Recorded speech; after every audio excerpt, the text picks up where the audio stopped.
আল্লাহ বরকাতু। বিশ্বের মধ্যে একটি স্বাধীন দেশ আছে, সেই দেশে পুলিশ আছে কিন্তু জনগণের সুরক্ষা নাই। সেই দেশে আদালত আছে কিন্তু বিচার নাই। সেই দেশে দুর্নীতি দমন ব্যুরো আছে কিন্তু দুর্নীতির বিচার হয় না। সেই দেশে আর্মি আছে কিন্তু দেশের স্বাধীনতা রক্ষা করে না। সেই দেশের নৌবাহিনী আছে কিন্তু জলসীমা রক্ষা করে না। সেই দেশে বিমান বাহিনী আছে কিন্তু আকাশ প্রতিরক্ষা ব্যবস্থা নাই।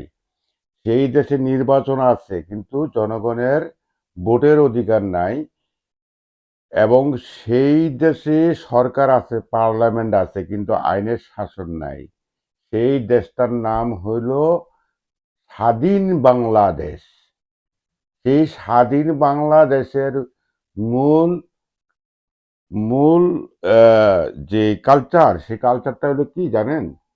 মনে করেন দাদা যে কন্ডম ইউজ করতো দাদির সাথে, সেই কন্ডম ধুইয়া মুচ্ছা আবার বাপ ইউজ করছে আহ, তার স্ত্রীর সাথে।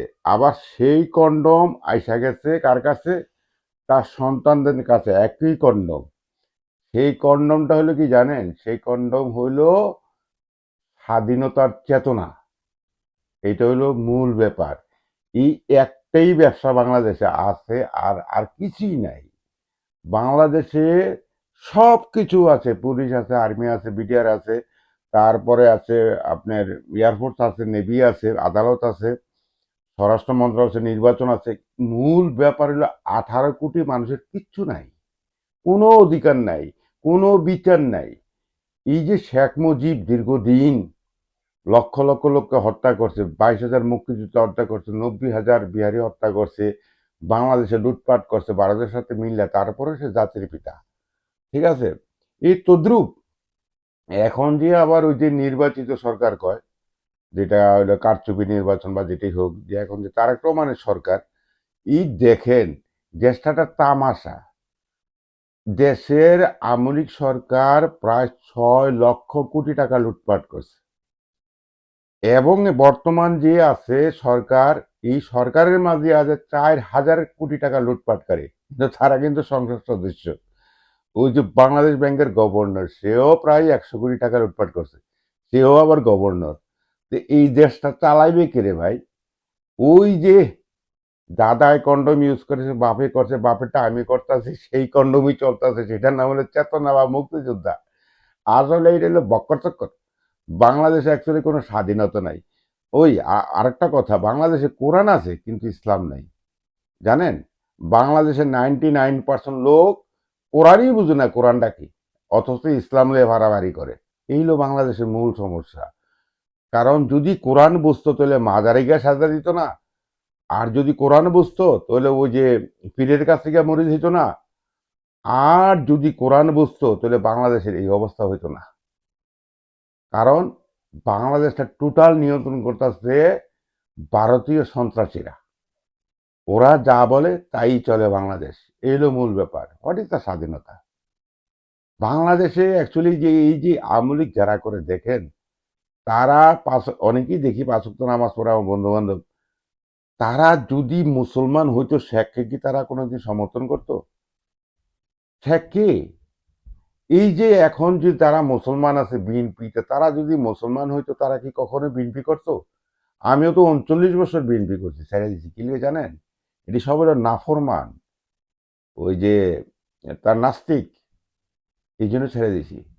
এরা দেশের প্রতি নাই। আরে একজন চুরি করে, এই যে আমলিক বিএনপি, এমন কোন ব্যক্তি আছে বুকে হাত দিয়ে বলতে পারবে সে জীবনে চুরি করে নাই? চোর, সব সালার চোর। এই যে অ্যাসালম ধরা করছে, অ্যাসালম ধরা খাইছে সাইপ্রাসে, ওই যে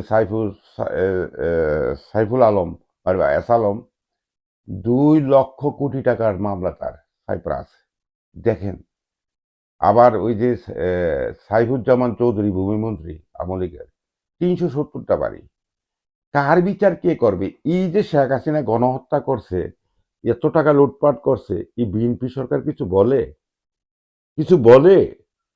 এই যে তারেক রহমান মূল কাজে আছে, ও হ্যাঁ গিয়ে খাল কাটে, তামাশা কি কৃষক কার্ড দেয়, ফ্যামিলি কার্ড দেয়, এই কার্ড দেয়, এই কার্ড দেয়, মূলে আসে না। দেশে মূল কি জিনিস চায় বাংলাদেশের মানুষ? এটা চায় না। আমাদের আমরা গণহত্যার শিকার হব, আমাদের টাকা লুইটা ফুইটা নিয়ে নিবে বিভিন্ন রাজনীতিবিদ আইসা।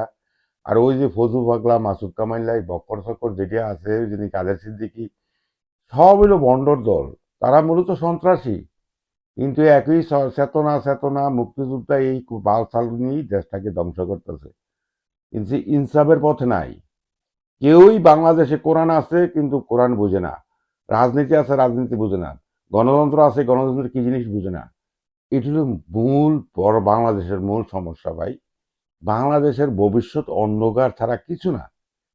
এই দেশে সবকিছু সম্ভব বাংলাদেশে। আপনি রাজনীতিবিদ হন, আপনি লুটপাট করবেন, গণহত্যা করবেন, বেকসুর খালাস। এটা হয়ে গেছে একটা উগান্ডা, এটা হচ্ছে বার্মা। কিসের বালের স্বাধীনতা? বাংলাদেশ জিন্দাবাদ, ইনকলাব জিন্দাবাদ। ইনশাল্লাহ এই বাংলাদেশে ইনসাফ ফিরে আসবে, সেটি প্রত্যাশা করি।